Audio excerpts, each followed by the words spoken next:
So today I'm at CARMAX because they are in panic mode and they are running out of space to actually park their cars. They are overrun with inventory. The actual value of their company has been cut in half because shareholders know that CARMAX is not a space that they want to be in. It's been so bad that they fired their CEO, but the new one that they have put in place might surprise you. They've been cutting prices, but still their sales are down 10% year over year. So yeah, it's been so bad now here at CARMAX that they actually fired their CEO and they brought in someone new. They wanted someone who was going to lead them in the technology space. And here's the surprise though about it, is that the CEO that they brought in doesn't have an automotive background, which is very weird for the largest used car dealer in the US to bring in someone without an auto retail background.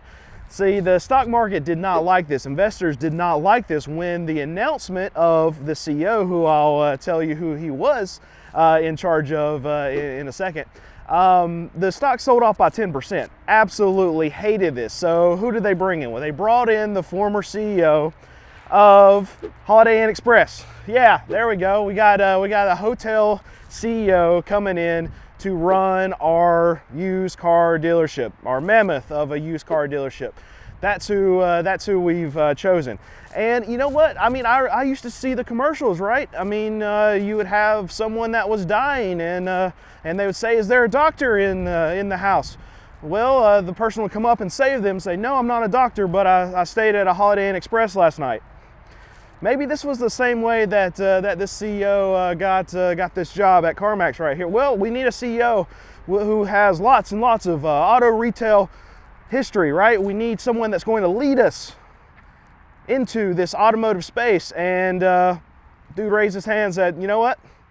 I don't got any of that, but I did stay at a Holiday Inn Express last night." So right now, CARMAX's sales down like 10% year over year. And this is something that we've seen across the whole car market. This is not just a CARMAX problem. We've seen a consumer that's a lot weaker. We've seen a consumer that's way stretched out on their credit availability and just the ability to actually be able to get a loan. It's been a big time problem for the consumer. Now CARMAX, they can go in, they can write a lot of their loans, but they don't want to get into the space of writing a lot of bad loans, right? So that's going to hit them down the road. At least they haven't done a ton of that. Delinquencies are up, so maybe we have some suspect loans that have been written, but we haven't gone into disaster mode yet, at least with repos. But here's the thing, across the whole car market, if you have these consumers that are so weak, it's going to go down. So what do you have to do? Well, what CARMAX has done, they've actually lowered their prices, but this is not seeming to help. And here's the thing, what does that tell you? That tell you, well, the prices were probably way too high to begin with. So if you lower them a little bit, you still don't have buyers. We got to keep lowering them down. But here's the conundrum that CARMAX is going to find themselves in. Well, I mean, yeah, you might be able to have this 2022 Jeep that's $30,000. It's got only 5,000 miles on it. But when you get to the actual consumer and they're still saying no to this, well, what do? You lower it down to $27,000. Still no buyers. You lower it down to $25,000. Maybe you find a buyer down there at $25,000, but when you go to actually replace this Jeep, CARMAX might have to pay $25,000 to actually replace it because they have competitors like Carvana, who is going to pay maybe $26,000, $27,000 for this same Jeep. So here's the dilemma. When they go in, they find that perfect price point that they can actually sell it for. Well, yeah, maybe they can sell a ton of this inventory that's out here for reduced prices, but when they have to go and load back up, well, they're still having to pay up because their competitors are able to pay up because their competitors, at face value at least, it looks like they're able to sell through some of this product. So at that point, what's CARMAX to do? They're stuck between a rock and a hard place. Yeah, they can lower prices, but if they can't get inventory, they might as well just go out of business, because if you're not selling cars, you're not making money. If you're not making money, what are you doing here? One big problem that CARMAX has to face with investors and how their appearance is as far as where they're getting money from these said investors is that they can look at a company like Carvana, who's operating in the exact same space, has a very similar business model. Now, Carvana is mainly online versus where CARMAX is mainly a retail location, but still operating in the same environment. And all while CARMAX stock's dumping by 50% over a year, Carvana, even though we've had some pullbacks as of late, going up, right? So what is the disconnect? And this is what shareholders, this is what the board of CARMAX, this is what's going through their brains. Okay, how is Carvana, at least on face value, doing so well when we here at CARMAX are doing so poorly? And this is why we have the CEO that is going out. We have new CEO coming in that's going to take us into a more digital age, is what we're trying to find here. But here's the dilemma, right? Carvana, and this is what I've said for a very, very long time, they don't operate, or where their money is coming from, at least on face value, is not from really selling a lot of these cars. It's from actually selling a lot of loans. And here's the thing, we've actually had Carvana, and this is a big reason for their pullback as of late, that looks like they're into a bunch of shady stuff, or at least they've been called out, this short selling firm. And what this report has said that Carvana is allegedly doing is actually, okay, selling a lot of cars to people who might not be qualified to actually get these cars. So they're writing about a lot of bad loans. And then they're packaging a lot of these loans and selling them for a big time profit to other companies. But here's the weird part. The two companies that are actually buying these loans that Carvana is writing, well, they're owned by the same family who is the CEO of Carvana, if you get what I'm saying. So no company in their right mind would want to buy these loans and then also pay a premium for these loans. But we have two companies that are owned by the Garcia family who are actually buying a lot of these loans. So now what this report is saying, that Carvana is misleading their shareholders and making things look a lot better than what they actually are. And what the reality of what's actually happening at Carvana is probably something very similar to what CARMAX is experiencing. The only reason why Carvana is able to turn the kind of numbers that they are is because they're selling these loans at an imaginary price, and this imaginary price is being paid by the benefactors of Carvana's stock price actually going up. So now let's dissect this Carvana thing for a second, and why would they do this and why is it beneficial? So now when they're able to sell these loans at an elevated price that no other company would pay them, then they can actually turn in good numbers on their earnings reports. And then Carvana's stock price goes up.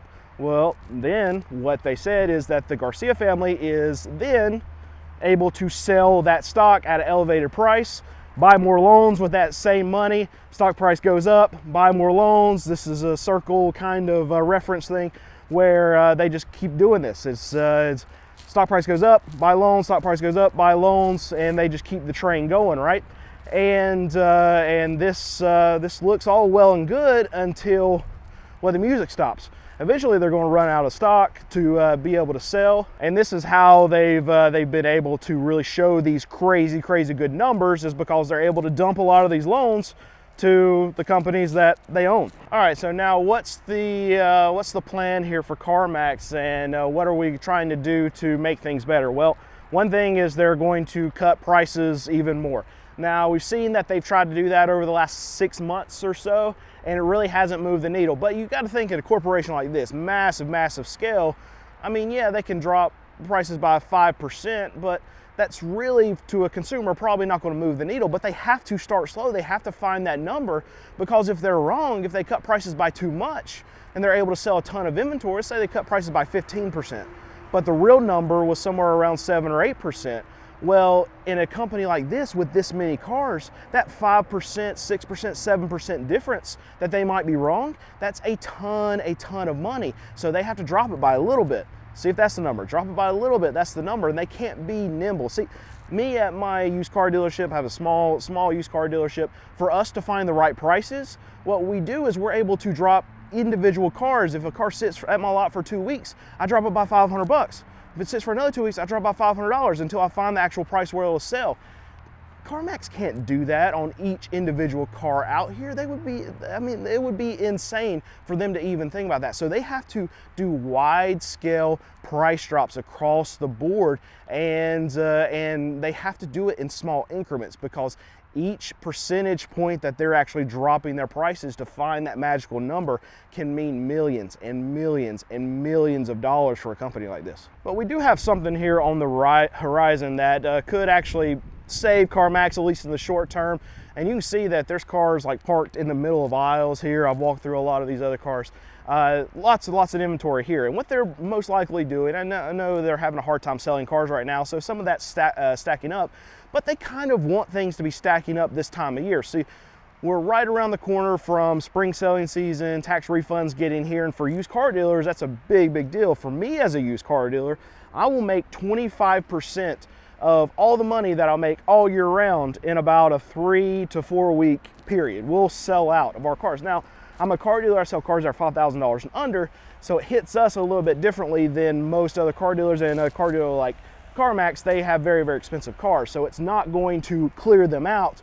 But you got to think there's going to be a lot of families that have an extra $3,000, $4,000, $5,000 that are coming in from tax refunds, and they can use it for a down payment on a car that's $18,000, just like this one right here. And they can take that $2,500, $3,500, put it on a down payment. So you will see an influx of sales around this time period, even for a big car dealer that sells more expensive cars, like a CarMax. All right, so here's the downside to what is happening here at CarMax and how it's going to affect a lot of their people, and even like the overall economy is what we're seeing. A lot of this downside coming from a lot of these big corporations. Well, they're going to have to start cutting costs, and they're cutting costs by $150 million. So what does that mean? That means layoffs, that means restructuring, that means possibly we're going to have some stores that close. And when you have stores that close, what happens? Well, you're going to have people that are going to get fired, and unfortunately that's just the nature of the beast when you have maybe not the whole economy is suffering, but we know that the car market is suffering. And we've seen plants that have been closed by a lot of these big manufacturers. Stellantis has just taken it on the chin here lately, the Jeep, Dodge, and Ram. And we're going to see more layoffs there too. Across the whole auto industry, we're going to see people lose their jobs. The consumer's getting weaker. When the consumer gets weaker, they spend less money, buy less cars. We don't need as many people when fewer cars are getting sold at these dealerships.